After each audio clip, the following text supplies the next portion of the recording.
যাদের দাপটে ঘরে পর্যন্ত থাকা যেত না। ঠিক না ঠিক? এক ইমামকে ধমকাচ্ছে, এই ইমাম, আমার কথা ছাড়া তুমি কথা বললা কেন? ইমাম বলতেছে, দেখেন বাবাজি, আমি তো ভুল কিছু বলিনি। বলছে, তুই বেয়াদব। আজকে দেখলাম নিউজটা এসেছে, তুই বেয়াদব। একজন মুরব্বীকে, যে দাড়ি পেকে যায় না, সে হলো সম্মানিত। সে কি সম্মানিত? ইব্রাহিম আলাইহিস সালামের প্রথম দাড়ি পাকা শুরু হয়, এর আগে কারো দাড়ি পাকতো না। ইব্রাহিম আলাইহিস সালাম দাড়ি ধরলেন, ধরে বললেন, মা হাদা ইয়া রাব, ও রব, what is it, why my beard became white, আমার দাড়ি সাদা হয়ে যাচ্ছে কেন? আল্লাহ বলেন, হাদা ওয়াকার, এটা তোমার সম্মান। সুবহানাল্লাহ, এটা তোমার সম্মান। যাদের দাড়ি পাকা হবে তাদেরকে সম্মান করবা, তবে যাদের দাড়ি পাকা কাঁচা থাকে, ওই পাকা দাড়িগুলো কিয়ামতের ময়দানে চিকচিক করে জ্বলতে থাকবে। আবার রাসূল বলেছেন, তোমরা রঙাও। কি করো? রঙাও। ইহুদিরা রঙায় না। রাসূল বলতেন, গায়রু বিগাইরি সুদ, গাঢ় কালো রং নয়, একটা লালচে রঙে রাসূল রঙাতেন, মেহেন্দি দিতেন রাহমাতাল লিল আলামিন। আমরাও সেটা দেব। রাসূলের সুন্নাত যেখানে আমরা আছি, সেখানে আমাদের জান যাবে, মান যাবে। ভয়কে আমরা জয় করব, ক্ষুধা আমাদের পেটে থাকবে, কিন্তু একটা জিনিস চাই, কোরআনের বিজয়। ঠিক না ঠিক? আমরা চাই নামাজ আছে যেখানে, আমরা যাব সেখানে।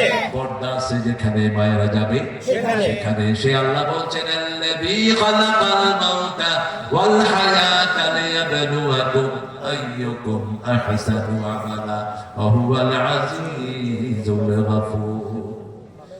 সে আল্লাহ রাব্বুল আলামিন বলছেন, হাল তারা ফি খালকির রহমান মিন তাফাউত, তোমরা কি আল্লাহর আকাশে জমিনে কোনো ভয় দেখতে পাও নাকি? আমার মায়েরা, চোখের গরু ছাঁচবে না মেয়েরা। যে মেয়ে চোখের গরু ছাঁচে তার উপরে আল্লাহ লানত। যে মেয়ে খোপা বড় করে পড়ে তাকে আল্লাহ পছন্দ করেন না। জুতার ভিতরে আওয়াজ, তাকে আল্লাহ পছন্দ করেন না।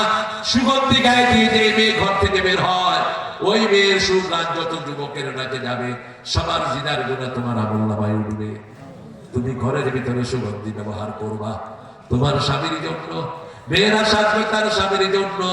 আল্লাহর হাবিব বলছেন, চারটা কাজ যে মেয়ের জীবনে থাকবে, আটটা জান্নাত আল্লাহ তার জন্য খুলে দিবে।